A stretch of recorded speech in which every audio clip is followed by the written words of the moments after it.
Did you notice the sentiment score for films is currently at plus 0.41? That's a notable spike compared to the historical baseline, suggesting a positive shift in audience perception.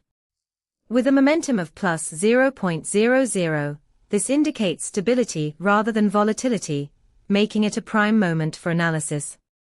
Our API returns not just sentiment scores, but also insight from 20 semantic clusters, providing you with nuanced context behind the numbers. Imagine using this data to tailor your marketing strategy for an upcoming film release. You could focus on positive themes that resonate with viewers, optimizing your outreach for maximum impact. For more details, explore our documentation at pulsebit.lojenterprise.com/docs. Let's make data-driven decisions together.